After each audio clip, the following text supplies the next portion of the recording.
जय हिंद बच्चों। जो है आज हम देखेंगे जो है एक या अगर हम जो है कल की बात करें तो कल हम जो है देख लिए थे। जो है हम देखे थे कल देवराय द्वितीय तक देख लिए थे। तो आज हम उसके आगे देखते हैं। तो उसके आगे अगर हम देखेंगे तो उसके बाद कौन आता है? उसके बाद आता है जो है मलिक अर्जुन। तो मलिक अर्जुन उसके बाद आता है। तो मलिक अर्जुन जब उसके बाद आता है तो अगर हम इसके समय में देखें तो कोई काम जो है बहुत बड़ा नहीं हुआ। तो इसके समय में एक चीनी यात्री आया था। एक चीनी यात्री आया था जिसका नाम क्या था? जिसका नाम था जो है ये महूयान। क्या नाम था? जो है महूयान। इसके बाद कौन आता है? इसके बाद आते हैं जो है विरूपाक्ष। कौन आते हैं? विरूपाक्ष। विरूपाक्ष जो है सेकंड आते हैं। कौन आते हैं? विरूपाक्ष सेकंड। तो जब ये आते हैं तो ये क्या थे? ये जो है अगर हम संगम वंश की देखें तो ये जो है संगम वंश के जो है अंतिम शासक थे। तो इन्हें जो है नरसिंह सालू ने क्या किया? इनकी हत्या कर दिया। इनकी हत्या करने के बाद क्या किए? सालू वंश की स्थापना कर दी। किसकी स्थापना की? सालू वंश की स्थापना की। तो जब ये इन्होंने सालू वंश की स्थापना किया, किसकी की है? सालू वंश की।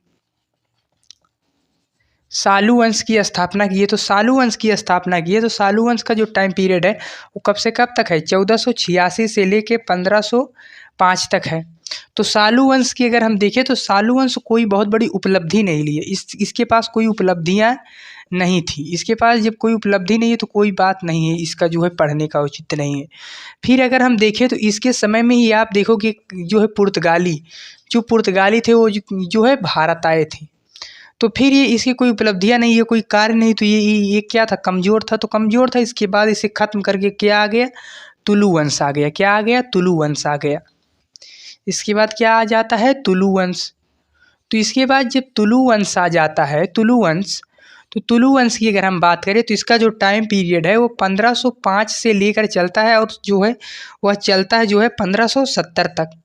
तो जो है 1505 से लेकर 1570 तक चलता है। तो इसके अगर महत्वपूर्ण शासक को देखें तो आपको मिलेंगे कृष्णदेव राय, KDR, कृष्णदेव राय मिलेंगे।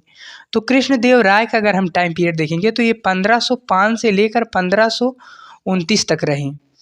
तो इनके समय में देखेंगे तो ये जो कृष्णदेव राय थे ये एक विद्वान थे। क्या थे? विद्वान थे। तो ये अगर विद्वान थे तो ये कुछ किताबें भी लिखेंगे। तो ये जो है किताबें भी लिखे। क्या लिखे? अगर इनकी हम किताबों को देखें तो इन्होंने एक किताब लिखी, उसका नाम है जो है आमुक्त माल्यदा।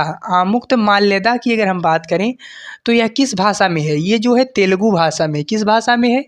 तेलुगु भाषा में है। फिर इन्होंने एक और किताब लिखा, उसका नाम है क्या? उसका नाम है जो है जामवती। उसका नाम क्या है? उसका नाम है जामवती कल्याणी। तो जामवती अगर हम कल्याणी की बात करें, इस जामवती कल्याणी में ये किस भाषा में लिखी गई है? तो ये संस्कृत भाषा में लिखी गई। किस भाषा में लिखी गई है? संस्कृत भाषा में लिखी गई है। फिर अगर आप देखोगे तो इनके समय में क्या हुआ? जो है पुर्तगाली भारत जो है आ ही गए थे। तो जो पुर्तगाली थे वो अगर आप देखोगे तो यहाँ पर क्या है? यहाँ पर गोवा है। यहाँ पर अगर देखोगे क्या? गोवा। तो जो पुर्तगाली थे वो केरल पर जो है कब्जा किए थे। तो पुर्तगाली चाहते थे कि गोवा पर भी हमारा क्या हो? नियंत्रण हो, हमारा कब्जा हो। तो यहाँ पर इसके पास कौन था? बीजापुर। नीचे कौन था? जो है विजयनगर। तो जो है पुर्तगाली डर रहे थे कि कहीं अगर हम इस पे हमला करें तो ये जो कृष्णदेव राय है ये कहीं पर जो है हम पर नहीं हमला कर दी, पुर्तगाल पर जो है यहाँ पर न हमला कर दे। तो इसलिए जो पुर्तगाली थे वो इसके पास आए और जो है बातचीत किए। तो जब कृष्णदेव राय से बातचीत किए तो जो है इन्होंने कहा कि तुम्हें घोड़े दे देंगे। तो अगर आप मध्यकाल में देखोगे तो उस समय जो है घोड़े का बहुत प्रचलन था। जो है घोड़े की जो है बहुत महत्व थी युद्ध में। तो अगर हम घोड़े की देखें तो क्या? घोड़े की बहुत महत्व थी। तो इसलिए कृष्णदेव राय मान भी गए। तो घोड़े के लिए नहीं, जो है एक कारण और था। एक कारण और क्या था कि जो है कोई भी क्या अपने पड़ोसी को जो है अपने से मजबूत होने जो है देना चाहता है? नहीं देना चाहता। तो इसीलिए अगर ये बीजापुर यहाँ पर मजबूत होता तो क्या ये जो है इनके विजयनगर कृष्णदेव राय के लिए वह संकट होता या नहीं होता? होता। तो इसीलिए इन्होंने कहा ठीक है जो है हम हस्तक्षेप बीच में नहीं करेंगे। तो इसलिए इन्होंने नहीं किया और बाद में पुर्तगाली इस पर क्या किए? कब्जा किए। तो इतना हो गया। अगर आप कृष्णदेव राय को देखोगे, कृष्णदेव राय को, तो यहाँ पर अगर आप पुर्तगालियों को देखोगे, किसको देखोगे? पुर्तगाली। तो पुर्तगाली और कृष्णदेव राय एक प्रकार से क्या देखोगे? दोस्त हो गए। अगर ये दोनों दोस्त हो गए तो पुर्तगालियों ने इनके पास एक अपना आदमी भेजा। वो किस लिए गया था? व्यापार के लिए गया था। उसका नाम था दुआरते। उसका नाम क्या था? Duarte Babos. दुआरते बाबोस जो है नाम थोड़ा क्या है, टेढ़ा है, लेकिन याद करना पड़ेगा। जो है दुआरते बाबोस और एक आदमी गया था, उसका नाम नहीं याद आ रहा है। तो गया और इनसे व्यापार के लिए बात किया। जो है क्या किया? व्यापार के लिए बात किया। फिर आप देखोगे अगर कृष्णदेव राय को, तो ये क्या करते हैं? कृष्णदेव राय की अगर हम बात करें तो जो है ये जो है 1518 में क्या करते हैं? आपको मिलेगा बहमनी। तो इधर हो गए जो है कृष्णदेव राय, इधर हो गए जो है बहमनी हो गया। तो इन दोनों के बीच में एक युद्ध होता है। तो इन दोनों के बीच में युद्ध होता है। जो है वो युद्ध कब होता है? वो होता है जो है 1518 में। उस युद्ध का नाम क्या है? दीवानी का युद्ध। क्या है? दीवानी का युद्ध। दीवानी का युद्ध होता है। तो इसमें जो है ये क्या करते हैं? बहमनी इसमें जो है एकदम वीक हो जाता है। क्या हो जाता है? एकदम वीक हो जाता है, कमज़ोर हो जाता है। तो अगर ये बहमनी कमज़ोर हो जाएगा तो जो यहाँ पर बीजापुर है, क्या वो बहमनी पर अटैक नहीं करेगा? अगर वो बहमनी पे बार बार अटैक कर रहा है तो उस पर कब्जा भी कर लेगा। अगर वो बहमनी पर कब्जा कर लेगा तो क्या जो है बीजापुर क्या होगा? जबर होगा। तो नीचे कौन है? नीचे है विजयनगर। तो अगर नीचे विजयनगर है तो क्या विजयनगर के लिए संकट नहीं, अगर ये मजबूत होगा।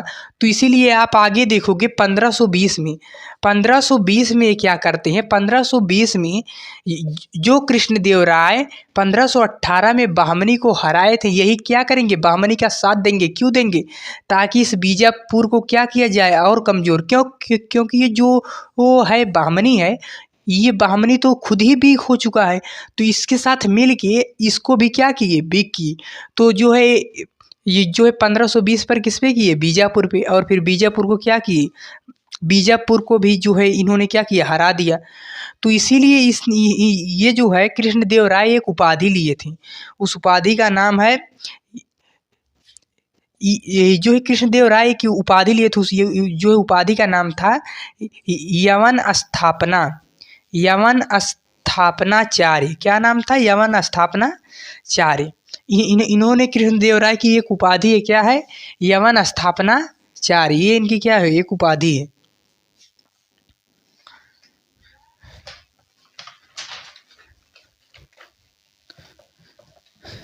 कृष्णदेव राय की अगर हम सांस्कृतिक रूप में देखें कि ये क्या काम किए, कैसे किए, तो उसे थोड़ा सा देख लेते हैं।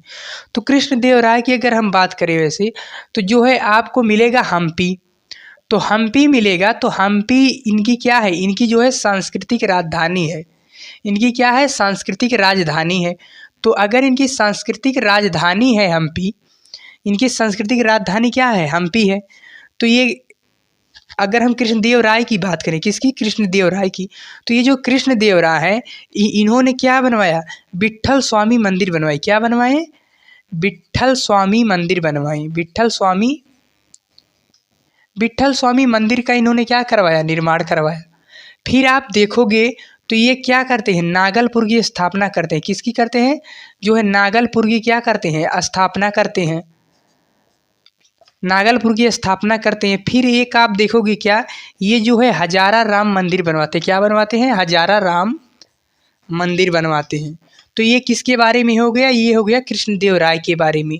फिर अब हम देखते हैं जो है जो इनके बाद आता है कौन? इनके बाद आता है अचूक।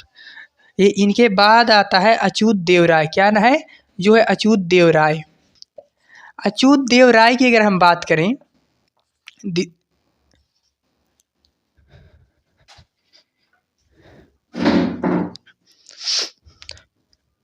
तो अगर आप जो है देखोगे अच्युत देव राय, तो अगर हम इनको देखें तो इनको देखें अच्युत देव राय को, इनकी जो टाइम पीरियड हो जो है कब से कब तक है, तो ये जो है 1529 में आते हैं, और 1529 में आते हैं और जो है कब तक रहते हैं, 42 तक रहते हैं।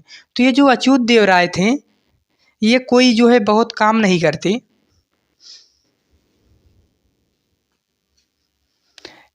तो अच्युत देव राय आते हैं, ये जो है बहुत काम नहीं करते, कुछ को ऐसे काम नहीं करते। तो इनके बाद एक आते हैं, उनका नाम है सदाशिव राय। क्या नाम है?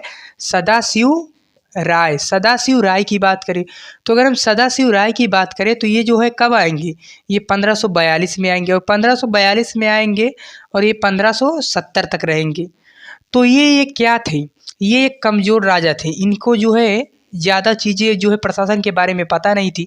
तो इनका एक सेनापति था, तो इनकी सारी शक्तियों का प्रयोग इनका सेनापति करता था। जो है कौन करता था? सेनापति। तो उस सेनापति का नाम था, क्या नाम था? उस सेनापति का नाम था राम राय। उस सेनापति का नाम क्या था? राम राय। अगर आप राम राय की कहानी देखोगे तो हम इससे पहले वाली वीडियो में भी आपको बताया हूँ। तो जो है इसके सेनापति का जो है नाम क्या है? राम राय। तो राम राय के बारे में हम जो है इससे पहले वाली वीडियो में भी बताया था।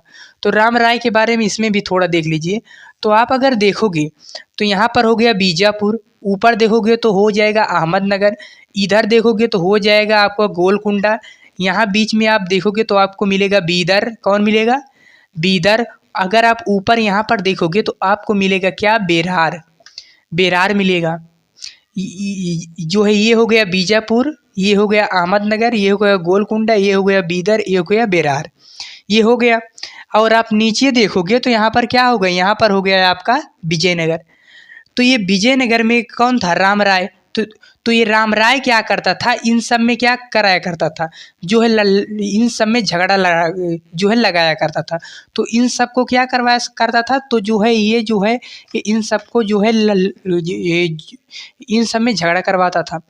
तो अगर आप देखोगे बेरार को, तो बेरार देखोगे तो ये जो है ऊपर है। तो इस बेरार में जो है ये कुछ जो है कर नहीं पाता था। तो अगर आप देखोगे तो यहाँ पर बीजापुर, अहमदनगर, गोलकुंडा और बीदर, इसकी जो है पास में ही, इसकी जो है कहाँ में है? इसके जो है पास में ही है। तो इनमें ये जो है झगड़ा करवाया करता था। तो इन लोगों को जो ये जो है आपस में जो है लड़वाया करता था।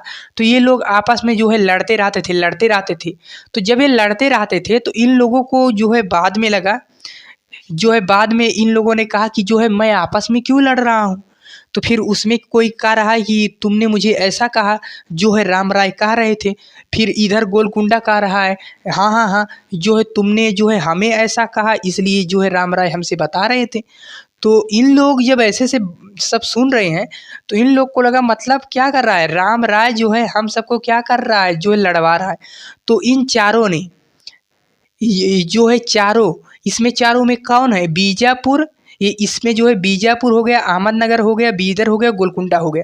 इन चारों ने क्या बनाया? अपना जो है गठबंधन बनाया। क्या बनाया? गठबंधन बनाया। तो गठबंधन बना के राम राय पर क्या किया? हमला किया। और राम राय का जो है गला क्या किया? काट दिया। राम राय का गला क्या किया? काट दिया। तो इससे क्या होगा? राम राय खत्म हो जाता है, और फिर जो है राम राय खत्म हो जाता है। तो इसे जो इस युद्ध को हम क्या कहते हैं? इस युद्ध को हम कहते हैं जो है राक्षस तांगड़ी युद्ध। क्या कहते हैं? राक्षस तांगड़ी युद्ध। राक्षस तांगड़ी युद्ध, राक्षस तांगड़ी युद्ध भी कहते हैं। इसी को हम जो है तालीकोट युद्ध कहते हैं। क्या कहते हैं? जो है तालीकोट का युद्ध कहते हैं। तो ये हो गया। फिर अगर आप इसके बाद देखोगे तो आ जाता है जो है अराबीदु वंश। क्या आ जाता है? जो है अराबीदु वंश आ जाता है। तो इसके बाद क्या आता है? जो है अराबीदु वंश।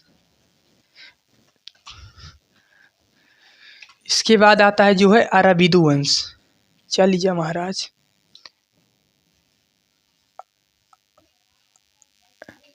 इसके बाद आता है जो है अराबीदु वंश।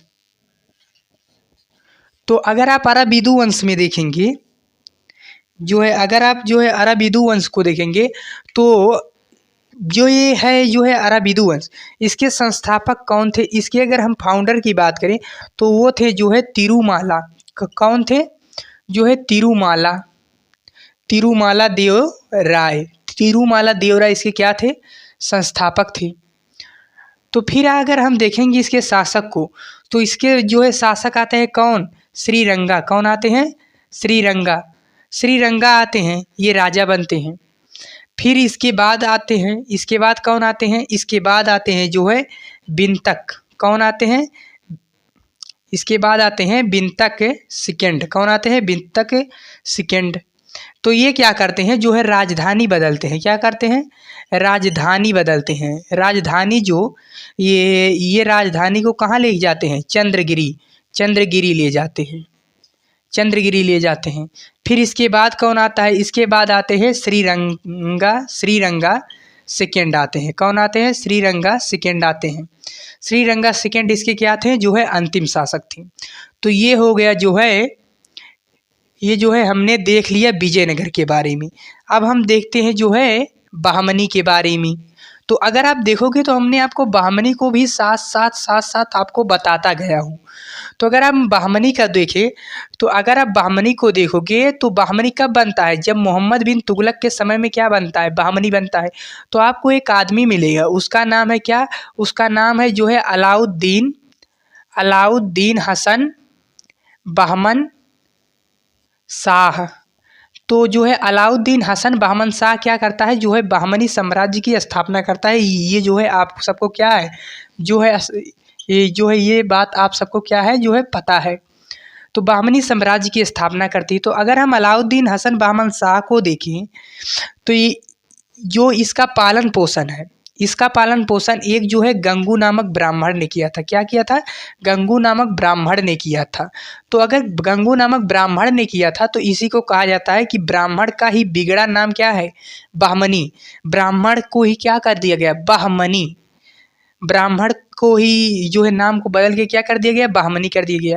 अगर आप देखोगे तो ये अलाउद्दीन हसन बहमन शाह जो है ये पहले हिंदू था, तो बाद में जो है मुस्लिम में कन्वर्ट हुआ और फिर मुस्लिम से ये हिंदू में नहीं कन्वर्ट हुआ। लेकिन अगर आप देखोगे इसका पालन पोषण कौन किया है? गंगू नामक ब्राह्मण एक हिंदू ने। तो अगर आप देखोगे इसकी नीतियाँ भी, इसकी नीतियों को भी देखोगे तो इसकी नीतियाँ भी आपको क्या दिखेंगी? जो है आपको दिखेंगी उदार दिखेंगी। इसकी नीतियाँ भी आपको क्या दिखेंगी? जो है उदार दिखेंगी। तो इसकी अगर हम देखें अलाउद्दीन हसन बहमन शाह की, तो ये क्या करता है? ये जो है जजिया को ख़त्म करता है। क्या करता है? जजिया कर को क्या करता है? ख़त्म करता है। ये जो है ये क्या था? ये जो है पहला मुस्लिम शासक था जो क्या करता है? जजिया को क्या करता है? ख़त्म करता है। तो ये जजिया को हटाता है। फिर अगर आप देखोगे तो ये जो है राजधानी क्या बनाता है? अगर हम इसकी पहली राजधानी देखें तो ये जो है दौलताबाद को क्या बनाता है? राजधानी बनाता है। किसको बनाता है? दौलताबाद को। तो दौलताबाद को राजधानी बनाता है, लेकिन बाद में क्या करता है? इस राजधानी को वह बदल देता है और इस राजधानी को वह बदलने के बाद इस राजधानी को क्या कर देता है? गुलबर्ग में कर देता है। कहाँ पर कर देता है? गुलबर्गा। तो गुलबर्गा में लेके चला जाता है। तो ये जो है अलाउद्दीन हसन के बारे में था। तो अगर आप देखोगे तो ये जो है ज़्यादा दिन टिक भी नहीं पाया। क्यों नहीं टिक पाई? ये जो है 1347 से लेकर कब तक रहा था? जो है 1347 से लेके ये जो है 1358 तक। तो अगर आप देखोगे तो ये जो है 14वीं शताब्दी में बना और जो है फिर ये जो है इसका क्या हो गया? अंत भी हो गया, ख़त्म भी हो गया। फिर ये जो है हो गया जो है अलाउद्दीन हसन बहमन शाह के बारे में। तो जो है हम आज की क्लास को यहीं तक रखते हैं। तो जो है आगे की क्लास करेंगे हम कल। तो जो है इस क्लास में इतना ही। तब तक के लिए जय हिंद, जय भारत।